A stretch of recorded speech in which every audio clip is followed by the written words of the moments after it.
Hello, it's Ian from Salisbury FC again. This is not an official update as we're still waiting for paperwork to come back regarding signings from the FA. So I thought in the interim we'd have a chat with one of our returning players. This is a lad who's made 67 appearances and 49 of those were starts for Salisbury FC, and he's found the goal 7 times. So I'm very pleased to welcome Darren Mullings. How you doing, Darren? Yeah, very well. Thank you. Yourself?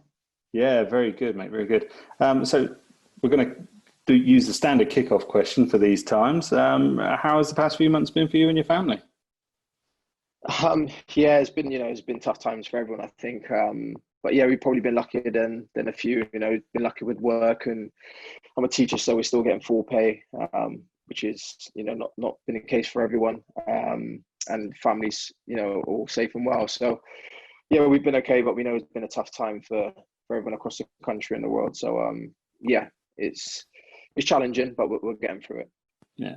And have you still had to go into school as a key worker to like, because you looking after the key worker kids and stuff, I suppose, have you at times, or are you senior school? Yes. Yeah, it's changed, as the weeks have gone on, it's changed with just key worker children.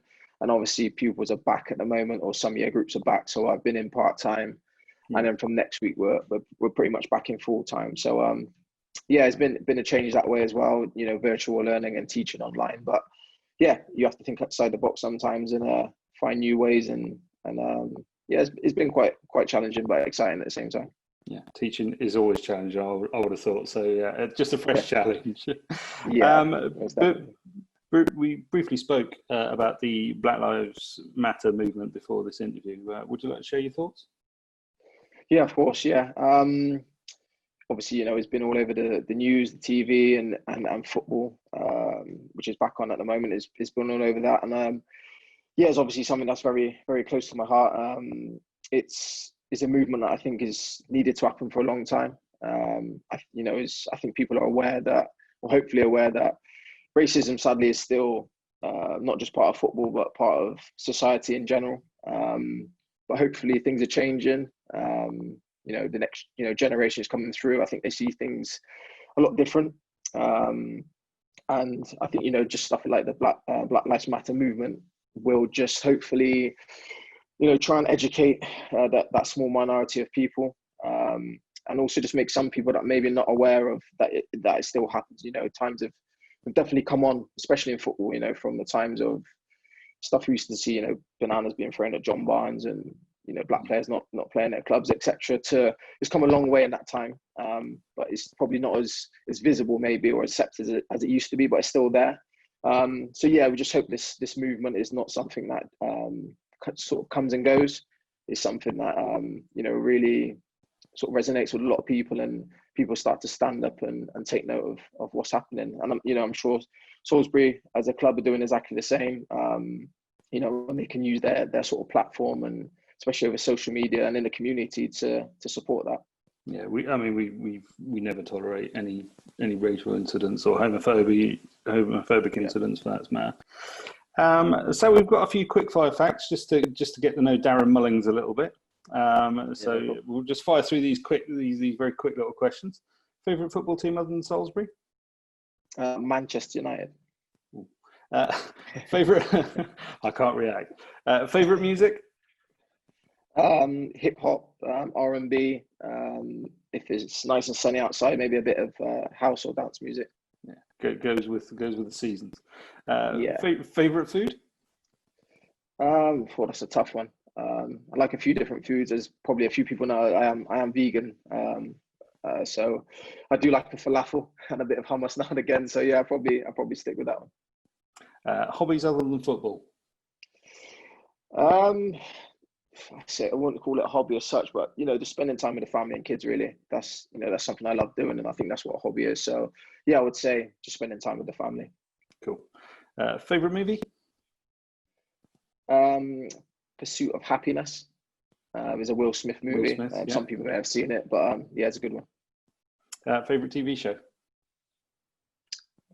That's a tough one. I want to say Love Island, but I better not say that one. To be honest, I don't. Other than that, I don't watch much else but football. So yeah, anything that's on Sky Sports really is what I'm going to be watching. Bit of Sky Sports news gets you through, does it, Darren? Yeah, most definitely. That's all I need. And your most memorable time at Salisbury FC so far? Well, it's a tough one. Obviously the playoffs, previous season just gone was obviously a big high and a bit of a negative at the same time. It was a funny situation. It's a fantastic season. We done well to get where we got to, but maybe didn't end on the right note. But yeah, being a captain of that game and getting us to the sort of playoff semi-final was still a great achievement. Cool. So that's the end of the quick fires. You survived. Well done. So you briefly mentioned that you're a teacher earlier, and what part of teaching do you do? I teach PE, physical education. So I work in an SEN school, so a special needs school, mainly with pupils with a diagnosis of autism, and that ranges from primary school all the way up to secondary school. So yeah, big range of pupils, very challenging, like I said, but yeah, I enjoy every moment of it. Fantastic. We reported last week that you're remaining at the club and now officially taking up the role as player coach. Are you looking forward to the new challenge? Yeah, I can't wait. First and foremost, I'm looking forward to being back and playing football. That's what we all love to do, and I think everyone's missing it a lot. But yeah, the role as player coach now is something that really excites me. It's probably been in a conversation with myself and the gaffer for a long time. He knows the sort of path that I want to take. He knows that I coach outside, an academy, and also work for the FA as well. So he knows the sort of path I want to go down. I'm at an age now where I probably need to start looking at the sort of the next steps in football. I'm not saying that I'm retiring anytime soon, but I think you need to have that sort of in your thought process, and to be able to do it at a club like Salisbury, it just excites me. As I think he's mentioned already, I'd done a little bit last year when I did have an injury, and we had a conversation, and we sort of thought we'd turn a negative into a positive, really, and instead of not coming to games or just watching from the sidelines, I could sort of watch what Callum and the gaffer do, and it sort of just snowballed from there. Really, I started to get involved a bit more, and the players, I think the players bought into it pretty well and understood what I was trying to do, and we've got to where we are today. So I'm really excited about it, and can't wait to start planning pre-season and having a positive year next year. Yeah, it'd be great to actually get a date so we can start planning, wouldn't it? From a playing perspective, how are you feeling? Again, this is a tricky one because we have no date, but from a playing perspective, how are you feeling heading towards a new season, whenever that might be? Yeah, like you said, it's a tough one. Probably at this moment in time, we would normally be off anyway. It would be the off season.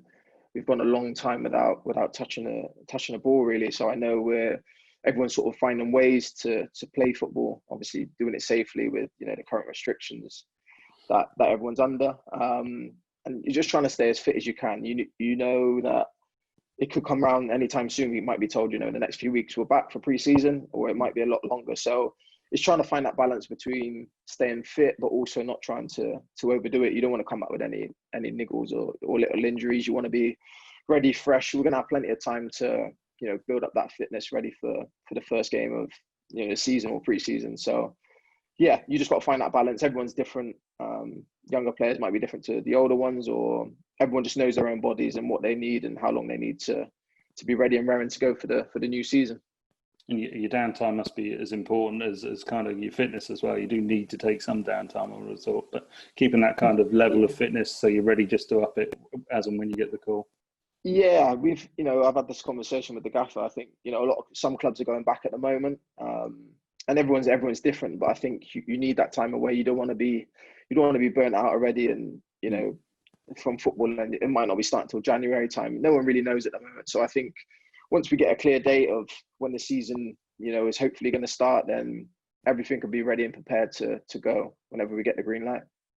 Excellent. Well, Darren, thank you very much for joining us today. I'm sure the fans will really appreciate this, and I hope to see you soon and kicking the football on the pitch. Yeah, no problem. No, thanks for having me, and look forward to seeing you all and the fans again at the Raymat very soon. Excellent. Cheers, then, Darren. Cheers. Take care. Thanks. Bye. Bye.